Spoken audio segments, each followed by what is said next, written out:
Chelsea are in trouble. Not catastrophic, not irreversible, but real, uncomfortable trouble. The kind that tests a squad, tests a manager, and tests the patience of a fan base that has seen too many false dawns.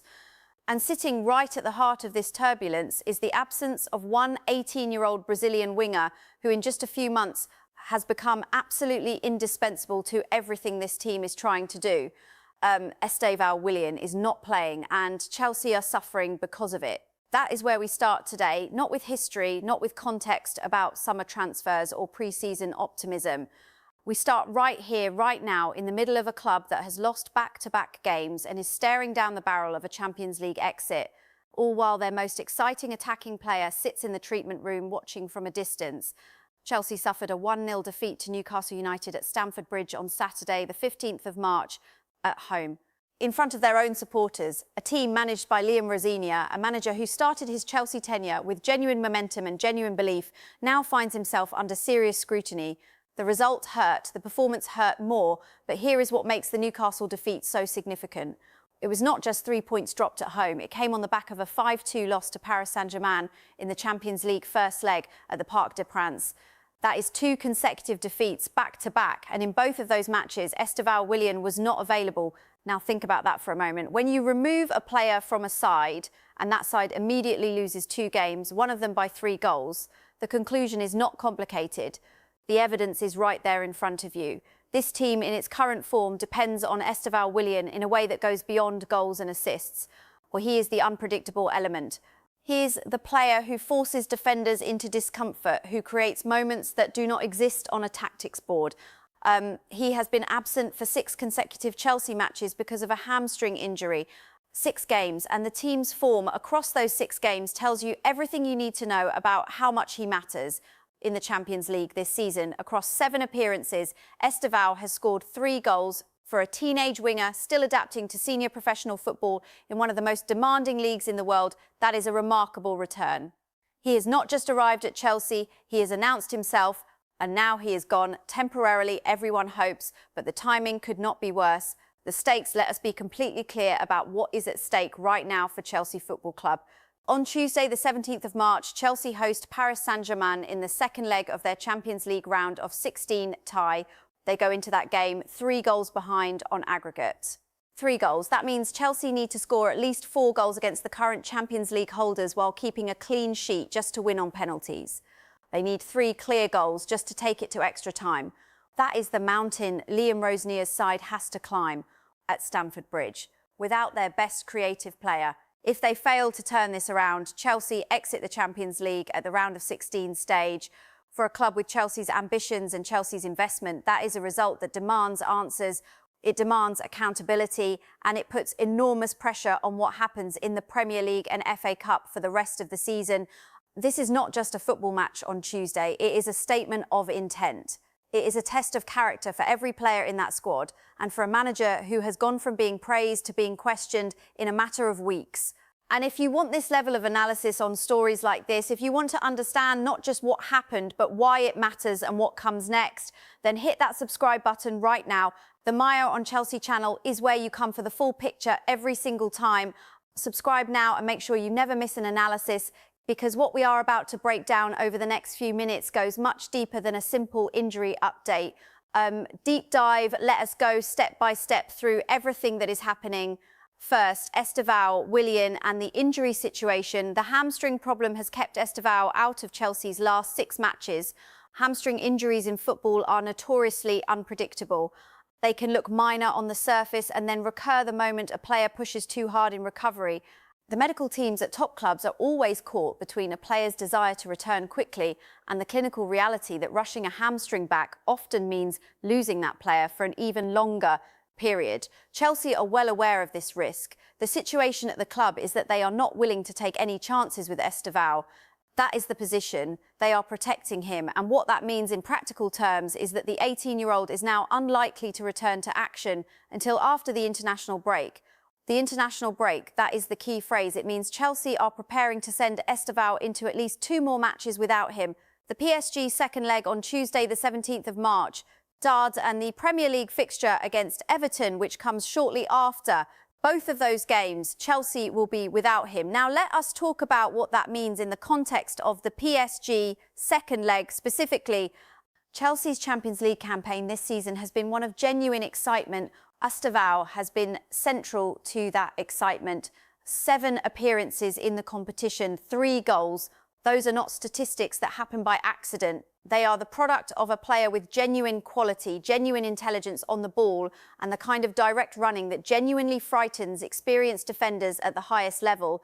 Without him for the second leg, Liam Rosenior has to find that creativity elsewhere. He has to find someone who can unlock a deep-sitting Paris Saint-Germain defence when the game is already stacked against Chelsea before a ball is kicked. That is an enormous ask. The reality for the club is that they go into Tuesday's game in a position where almost everything has to go right. And one of the variables that could have helped them get things right is unavailable. Now, let us talk about the Newcastle defeat in more detail because it reveals something important about where Chelsea are right now as a team. Newcastle United came to Stamford Bridge and won 1-0. On their day, Newcastle can be defensively impenetrable. They are compact, they are organised, and they make life extremely difficult for teams who rely on individual moments of quality to break defences down. That is exactly the kind of game where Estevão Willian becomes so valuable. He is a player who can create something out of nothing. He is a player who can take the ball in a tight area, make a decision in a fraction of a second, and suddenly the crowd is off their feet and the opposition defence is scrambling. Chelsea needed that against Newcastle. They did not have it. Instead, it was the kind of afternoon where the crowd grew frustrated, where the team struggled to produce the moments of inspiration that can turn a tight game. The 1-0 scoreline tells the story. Chelsea could not find a way through, and then there is the question of Liam Rosenior's post-match comments, which have generated significant attention and, frankly, genuine confusion. When asked about the pre-match huddle on the halfway line and the incident involving referee Paul Tierney, who found himself caught inside Chelsea's huddle before kick-off, Rosenior's explanation was unusual, to say the least. He stated that his players made a decision that they wanted to be around the ball, to respect the ball. That is the quote, to respect the ball. Now, as an analyst, I am not here to mock a manager. Managing at the top level of English football is one of the most demanding jobs in sport. But I am here to give you the honest picture. And the honest picture is that this statement raised more questions than it answered. What does it mean to respect the ball in the context of a pre-match huddle? How does standing around the ball before kick-off translate into a tactical or psychological advantage?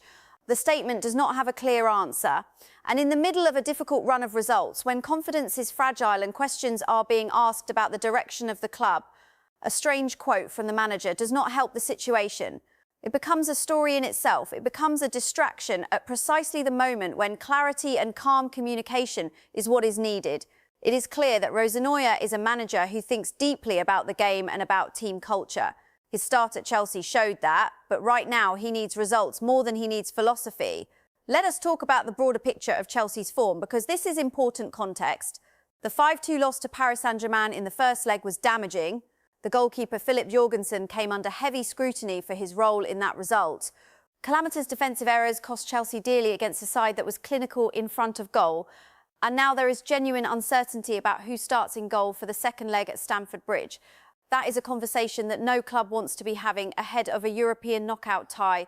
Uncertainty in goal, the absence of your best attacking wide player, a manager under pressure following a strange public statement, and a 3-goal deficit to overturn. That is the reality for Chelsea going into Tuesday. But here is what is also true. Stamford Bridge has been the stage for special European nights before.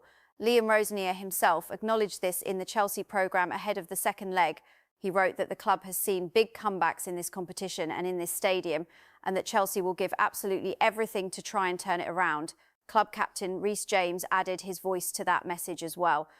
James stated that Chelsea would go into the second leg with full belief that they can get back into it and that there is a lot of fight in the squad. Those are the words of a captain. They carry weight. James has been at this club through difficult nights before. He knows what Stamford Bridge is capable of when the atmosphere is right and the team is fully committed. But belief alone does not overturn a 3-goal deficit against Paris Saint-Germain. Now let us move to the Everton fixture, which follows the PSG second leg in the Premier League. Chelsea face Everton next in the league, and the situation is likely to be that Estevão misses that game as well, given the timeline of his recovery. Everton are a side who can frustrate opponents with a defensive, organised setup. They are the kind of team that makes life difficult for sides who cannot unlock tight spaces. Sound familiar? Yes. It is the same challenge Chelsea faced against Newcastle, and if Estevão is still unavailable, Rosinha will need his other attacking players to step up and provide that creative spark. Following the Newcastle defeat, this Everton fixture becomes genuinely important. It is a game Chelsea need to win. The Premier League table still offers the possibility of a top 5 finish, according to everything we know about this season. But that goal requires points, and points are not coming as freely as they were earlier in the campaign. Trevoh Chalobah has spoken about fatigue within the squad. He believes it is becoming a genuine issue, and when you think about Chelsea's schedule, it is not hard to understand why. The Club World Cup last summer added significant matches to an already packed calendar. The players have been running on high intensity since before the domestic season even began. Fatigue is not an excuse, it is a physical reality that accumulates over months. Rosinha got off to a very good start as Chelsea manager. There was energy, there was clarity, and there were results to back it up. Chelsea beat Wrexham in the FA Cup and defeated Aston Villa in the Premier League in recent weeks, which showed the quality this squad possesses. But the defeats to Arsenal and the draw with Burnley, followed now by losses to Newcastle and Paris Saint-Germain, suggest that something has shifted. The question is whether that shift is temporary, the product of injuries, fatigue and a brutal fixture list, or whether it represents something deeper about the way this Chelsea team functions. Let us talk about the FA Cup, because it remains a genuinely significant opportunity for this club. Chelsea are in the quarter-finals. They face Port Vale, who currently compete in League One, the third tier of English football. Everyone inside and outside the club will be expecting Chelsea to win that tie and advance to the semi-finals at Wembley. On paper, it is the most winnable fixture remaining in Chelsea's season. Wembley in an FA Cup semi-final would be a huge moment for this squad. And with the possibility of the final to follow, the cup run represents a real chance for Chelsea to end the season with silverware. For Liam Rosinha, delivering a trophy in his first full season as Chelsea manager would be an enormous achievement and would significantly change the narrative around his tenure. But they have to get there first, and they have to get there while managing the Premier League run-in and the remaining European commitments. Every match from here until the end of the season matters, and the margin for error is extremely slim. Let us come back to Estevão one final time, because his long-term future at this club is something worth examining based on everything we currently know. The situation is that Estevão has established himself as one of Chelsea's best players in just his first season. 7 Champions League appearances, 3 goals in that competition alone. He has done exactly what a top teenage talent is supposed to do when given an opportunity at a major club. He has taken it, and there is more competition coming. It is now confirmed that Giovanni Quenda, the Sporting Lisbon winger, is set to join Chelsea in the summer. Quenda is already learning English in preparation for his move, which suggests this is not a distant rumour, but a transfer that has genuine momentum and is being planned with care. To be clear, the move has not happened yet. It is an incoming transfer for the summer window, but it is worth stating clearly for anyone who has not been following this story, Quenda will, when he arrives, represent competition for the right-wing position that Estevão currently occupies. That is a healthy situation for a club with big ambitions. Having 2 elite wide talents competing for the same position raises the level of both players and gives the manager genuine options across a long and demanding season. But for right now, for this week, for Tuesday night, under the lights at Stamford Bridge, none of that future competition matters. What matters is that Chelsea's most dynamic attacking threat is in the treatment room, watching the biggest game of their European season from the sidelines. So where does all of this leave us? It leaves us with a Chelsea side at a genuine crossroads moment in their season. A 5-2 aggregate deficit to Paris Saint-Germain, a 1-0 home defeat to Newcastle, a manager making statements that have created more confusion than confidence, a first-choice goalkeeper whose place is uncertain, a winger who is the heartbeat of the attack, unavailable until after the international break. And yet, Stamford Bridge still stands. Reece James is still talking about fight and belief. Liam Rosinha is still pointing to the history of European comebacks in West London.